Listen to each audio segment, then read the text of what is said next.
Greetings, brothers. Gather close to the fire and let the heat wash over you. Do not shrink from it. Let it touch your armor, your flesh, your spirit. Let it speak. The fire is the tongue of Nocturne. It does not whisper comfort, it tells truth. And tonight, its truth is pain. You know our world, yet few beyond its sons truly understand it. Nocturne is not a place where life endures by chance. It is a trial given form. Continents that shift like breathing beasts. Mountains that split open to birth rivers of molten stone. Skies painted in the red of dying suns. The air tastes of cinder. The soil bleeds heat. And every breath is earned. Those who live here are not born, they are forged. Among our tribes, there is an old saying. The skin remembers the lesson the mind would forget. The rites of scarring are the memory of our people, branded into our very being. They are older than the chapter, older even than Vulcan's coming. They were the covenant between man and flame, long before the Emperor's thunder reached us. When the child stands before the forge, he stands before the oldest teacher of all. The forge is not merciful. It has no pity, no patience. It asks one question only. What are you made of? And the answer is given not in words, but in endurance. I remember that day. The sky was swollen with smoke from Deathfire's mouth. The horizon burned crimson as if the world itself bled light. Around us, the masters of the forge stood silent, towering silhouettes black against the blaze. The air shimmered. The smell of burned iron filled every breath. We were told to disrobe, to lay aside the cloth of our tribe, the last comfort of childhood. Naked, trembling, we stepped onto the obsidian stones. They were sharp enough to cut skin, hot enough to blister. That was the first lesson. Pain begins before the fire ever touches you. The masters carried brands, ancient tools, carved with the sigils of the 7 tribes, dipped in oil and blood. They said nothing. They did not explain what each symbol meant. We were meant to learn through endurance. When the first brand pressed against my flesh, the world became white. The sound of it, the hiss of burning skin was louder than any scream. I could smell myself cooking. I remember thinking that death would be easier, but death did not come. What came instead was understanding. Pain is not absence, it is presence in its purest form. It forces you to exist in every heartbeat, every breath. You cannot hide from it. And in that moment, when the body is aflame and the mind stripped bare, something deeper awakens. That is the beginning of the Promethean truth. The scars that followed were not random. Each line had meaning. One for endurance, one for loyalty, one for sacrifice. 7 marks for the 7 tribes. Together they formed a pattern, a map of who we were meant to become. We were told that when the flesh healed, the pattern would glow faintly beneath the skin whenever we stood near great heat. The fire recognizes its own. When the branding was done, we were given no rest. The second trial began. The march to the lava flats. The air there shimmered with poison and heat. Every breath burned a throat. Every step sank into ash that swallowed our feet. The masters said that those who fell would be left behind. Many did. Their bodies were consumed by the earth before the sun set. The rest of us staggered onward, guided only by the red glare of Mount Deathfire. By the time we reached the forge, night had fallen. The sky was black, except for the constant glow of the volcano above. There, upon the threshold of the mountain, stood the anvil of initiation. It was said to have been placed there by Vulcan himself. Its surface cracked but unbroken. its core still warm from the father's hand. We were ordered to kneel. The forge serfs poured molten metal from the vents into shallow channels carved into the rock. The liquid light flowed around us, searing away the ash, washing us in radiance and pain. When it cooled, it left us marked anew, etched with the veins of the mountain. Then came the final act, the fire baptism. A great brazier was lifted by chains, swung above our heads. Within it burned the coals of the first forge, the same flames said to have been lit when the father first struck hammer to anvil. The chains rattled. The embers rained down upon us like burning rain. We were told to stand still, to accept the fire as judgment. Some fell, some ran. Those who remained, those who accepted the burning without flinching, were anointed with the black ash of the brazier. We were the chosen. Afterward, the masters spoke the first words we had heard in days. You are scarred. You are seen. The fire knows you now. We were given time to heal, but not to forget. Every scar was cleaned with volcanic salt, to keep it from closing too smoothly. Pain preserves memory. Memory preserves obedience. I remember looking at my reflection in the forge's surface, raw, blistered, unrecognizable, and thinking, so this is what it means to be reborn. But the rites of scarring do not end with the flesh. They continue throughout a salamander's life. Every battle wound, every burn from the forge, every mark of service adds to the tapestry. The body becomes a chronicle, each scar a verse in the hymn of endurance. And when one of us finally falls, our armor is removed, and the brothers trace those scars before consigning the body to the pyre. It is said that the flames read them like scripture, and that through them, the Father remembers who we were. This is why we do not fear the fire. It is both the beginning and the end of us. The rites of scarring, brother, are not a thing of ceremony alone. They are a dialogue between the flesh and the flame, between the will and the world. Every salamander bears that language upon his skin. Every line, every mark, is a sentence written in endurance. I have seen recruits who wore their scars like trophies, boasting of their pain as if it were conquest. They did not understand. Pain is not something to be flaunted. It is something to be honored.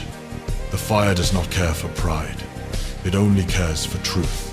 And the truth of the rites is this: we do not master the fire. We survive it. The elders say that the first rites were not meant for warriors at all. Before Vulcan, before the Imperium's light ever reached us, the tribes of Nocturne marked themselves to remember what the world demanded of them. The planet itself was their god. Every eruption, every quake, every molten storm, it was judgment. To live through it was to be chosen. The scars were proof that one had been tested and found worthy of survival. When Vulcan came, he did not erase that belief, he tempered it. He taught that pain was not punishment, but potential. The same fire that devours can also create. From his hand came the first reforging of our ways. Pain was no longer the end, but the means to transformation. The rites became a promise that through suffering we would be remade. In the forges of Hesiod, deep within the heart of Nocturne's molten veins, I once watched a brother undergo the renewal. His armor had been shattered, his body broken. He could no longer fight, could scarcely stand. But rather than entomb him in the sarcophagus of a dreadnought, the Forge Father commanded that he take the rites anew. The brother lay upon the anvil, his chest heaving, his flesh bared to the heat. The Forge Masters carved new sigils over his old scars, layer upon layer of fire and salt, until his entire body was a living testament to endurance. He survived, and when he rose again, He was more than a warrior. He was a relic made flesh. We called him Ashborn. That is the second lesson of the rites. Scars are not endings. They are beginnings made visible.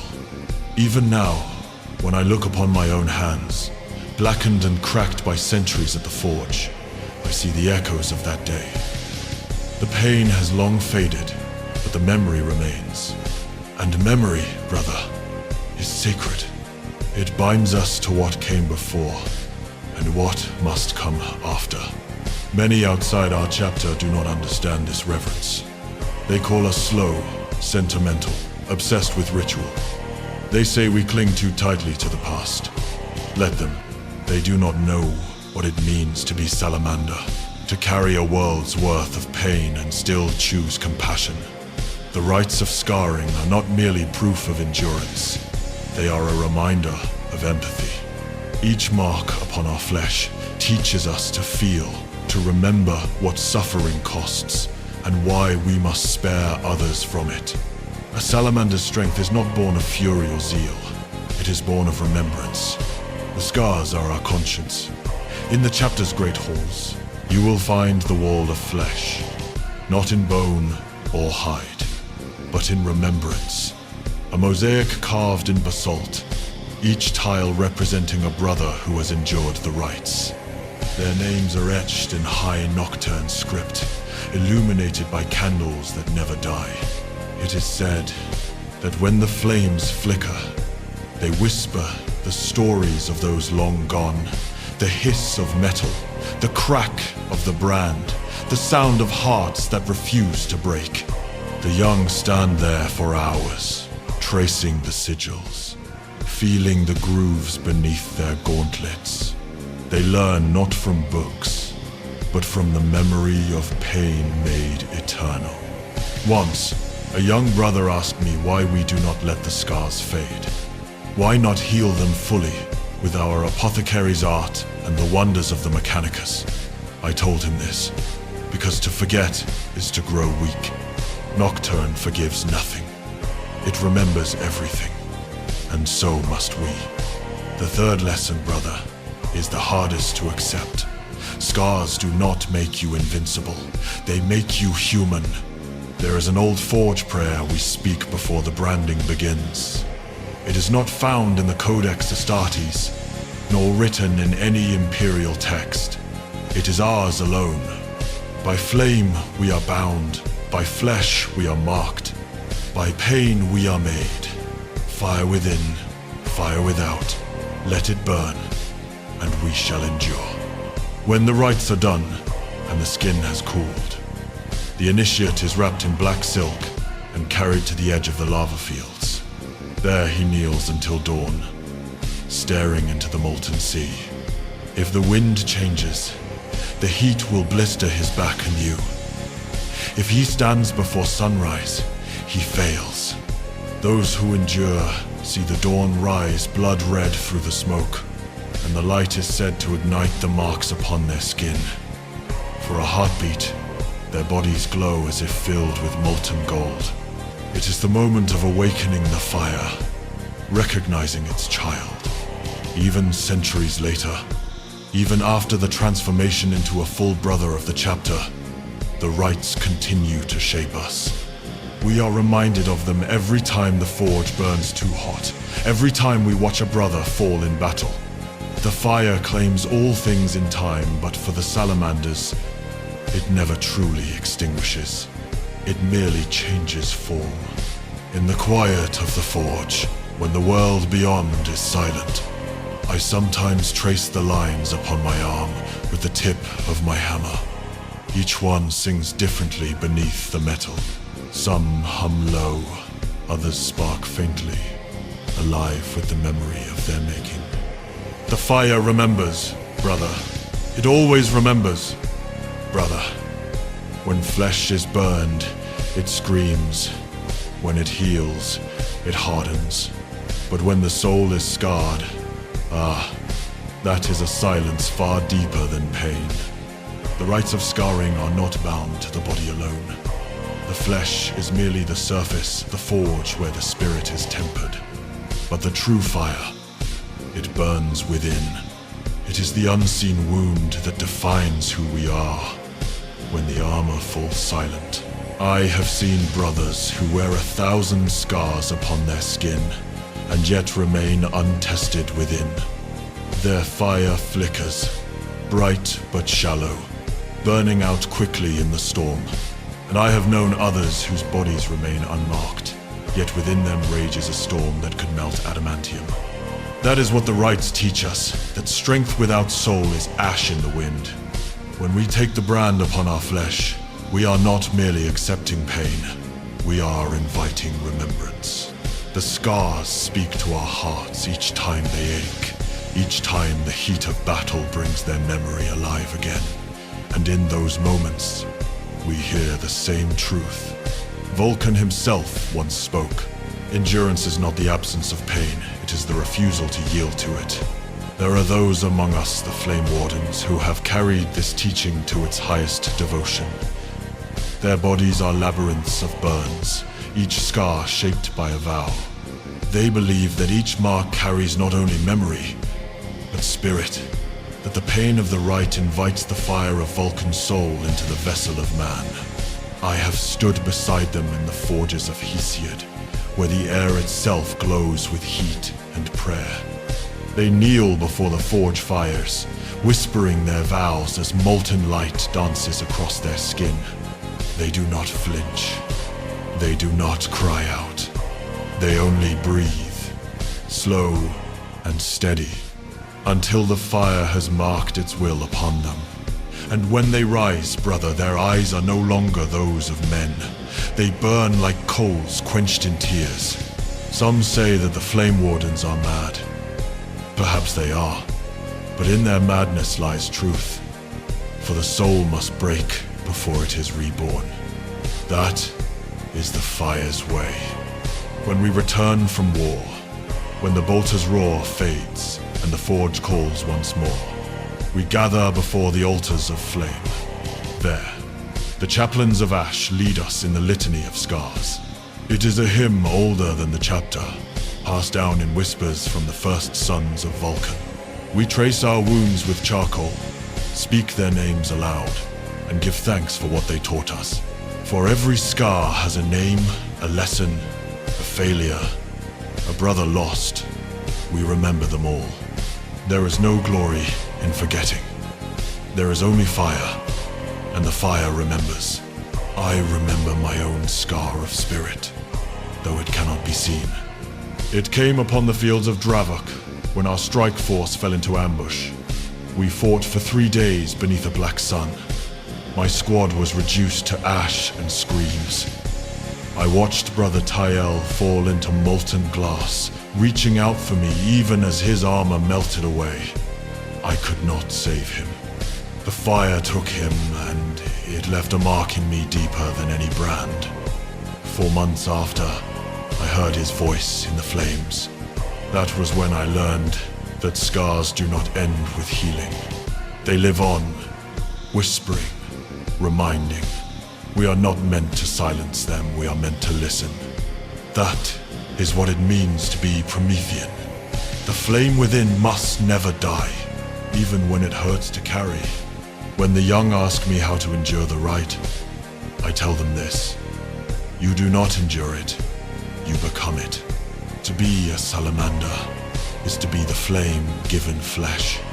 To suffer and still create. To hurt and still protect. To know despair and still choose mercy. That is the final secret of the rites, brother. The scars are not symbols of what we have lost. They are proof of what we refuse to surrender.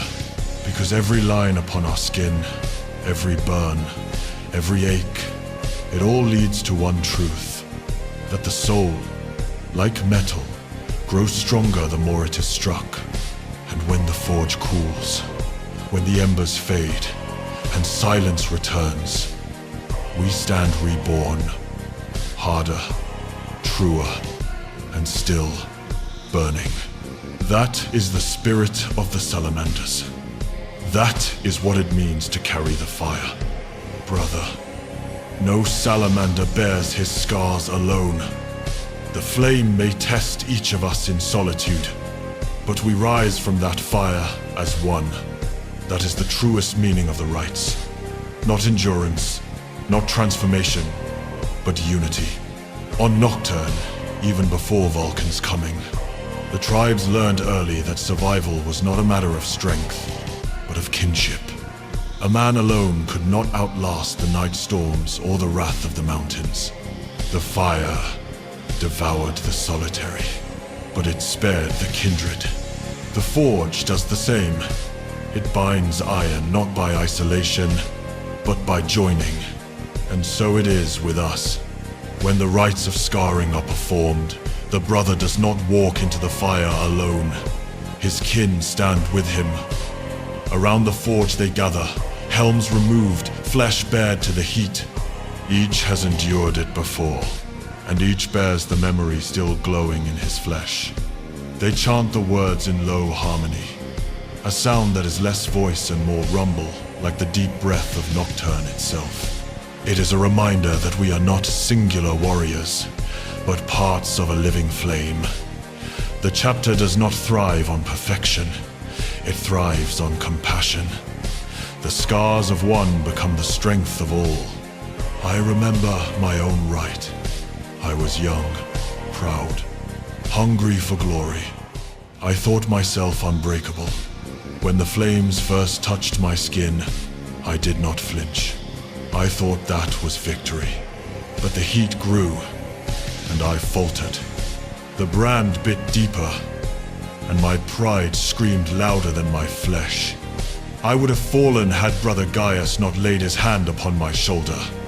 His skin was already blackened from his own. Right, his palm, rough as stone. But it steadied me. He said only this: endure for them, not for yourself. Those words have never left me. That, brother, is what the rites teach us most. Of all the bond of endurance. When we suffer together. When one of us falters, the others hold him firm. Not through command, but through kinship. We are brothers, not by gene seed alone, but by the scars we share. There are forges where entire squads undergo the rite as one. The heat is multiplied 100-fold, the pain unimaginable, but they stand as a circle, their arms locked, their breath joined. When it is done, their scars form a pattern across them all, a network of marks that, when seen from above, align into a sigil of unity. The pattern varies from forge to forge, but the meaning is eternal. Many burned, one flame. Even our armor bears this memory. Each Salamander's plate is etched with his scars from the inside, invisible to the enemy, but pressed against his flesh each time he dons it. The ceramite remembers the shape of his endurance. When he marches, the armor and the man move, as one story told in metal and pain. The kinship born of fire extends beyond the battlefield. When we return from war, scarred and weary, it is custom for each brother to place his palm upon the forge wall, leaving behind a print of soot and oil. That mark is a promise that though we may bleed in distant stars, our bond will not fade. When one falls, another will trace his mark again beside the old one, keeping the pattern unbroken. The wall is older than the chapter fortress itself, and it glows faintly from the countless hands that have pressed against it. The fire remembers them all. It is said that Vulcan himself began this ritual. When he returned from his trials upon the burning peaks of Nocturne, he placed his hand upon the forge and whispered, "Let the fire know our names." And so it has, ever since. Even in death, we remain united. When a brother falls, his ashes are mingled with the forge coals, to burn alongside the living. His flame does not go out, it joins ours. Each spark that leaps from the anvil may carry the memory of a fallen hand. We breathe them in when we work. We carry them in our lungs. That is why we do not mourn as others do. The Salamanders do not build monuments of stone or statues of cold iron. Our monuments burn. The flame itself is our remembrance. So when we stand upon the field and the world burns around us, we are never alone. The fire that dances on our armor is the same fire that once burned within our brothers. Their courage fuels our hammers. Their sacrifice tempers our resolve. This is what it means to be forged in unity. The rites of scarring are not an end. They are the beginning of a covenant that binds every salamander who has ever lived or ever will live. The wounds of the body fade, but the bond of flame is eternal. And when the galaxy grows cold, when the Imperium trembles and the stars begin to die, it will be the salamanders scarred, humble, unyielding who will stand as one last beacon of light. Not because we are stronger, but because we are together. Brother, the forge burns low now. The air is heavy with ash and memory. The light flickers, dim but defiant as it always has.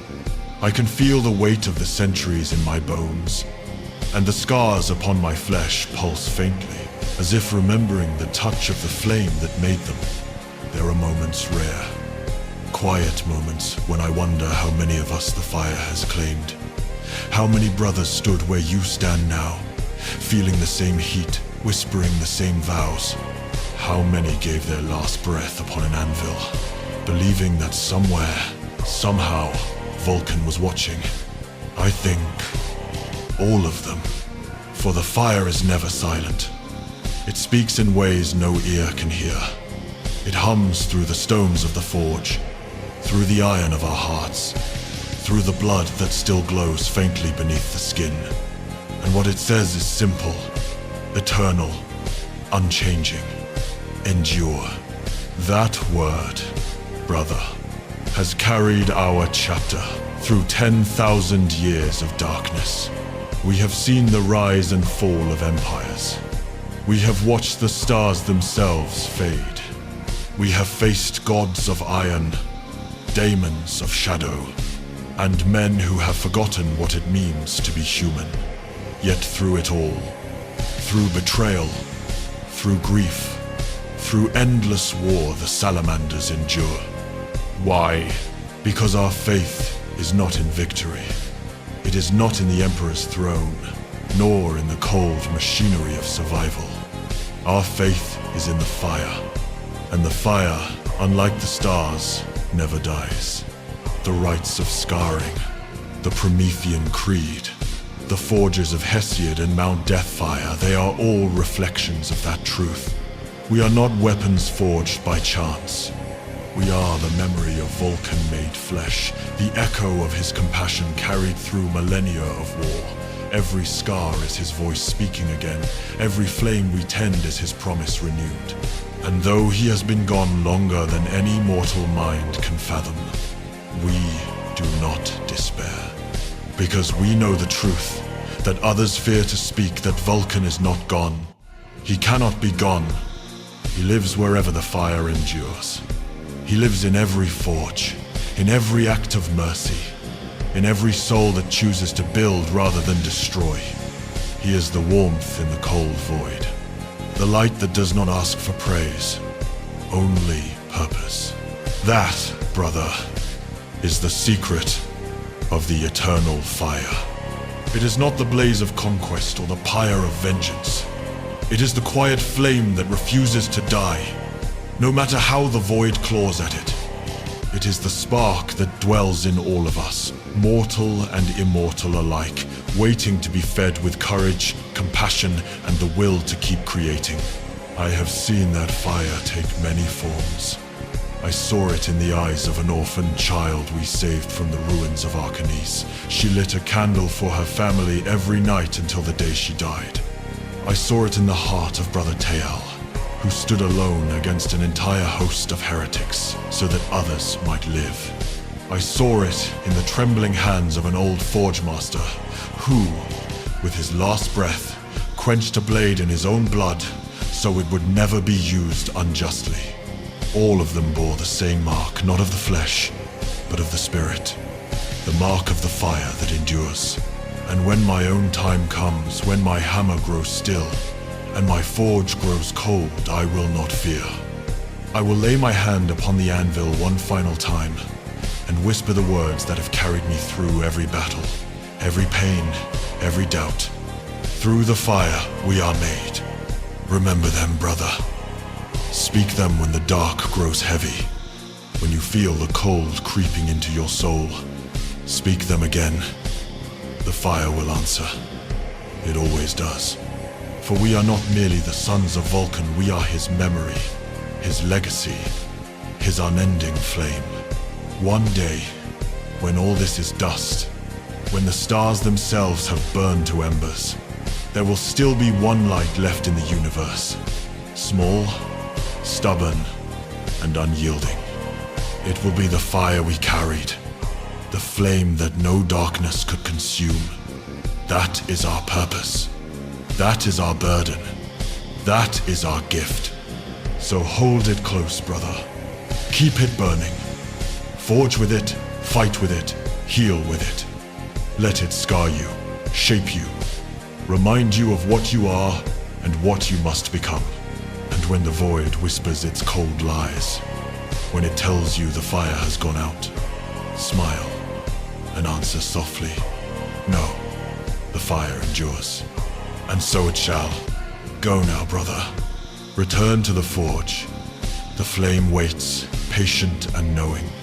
One day, when the embers rise again and the stars burn low, we will speak once more. Until then, endure. Fire endures. Fire redeems. Fire remembers.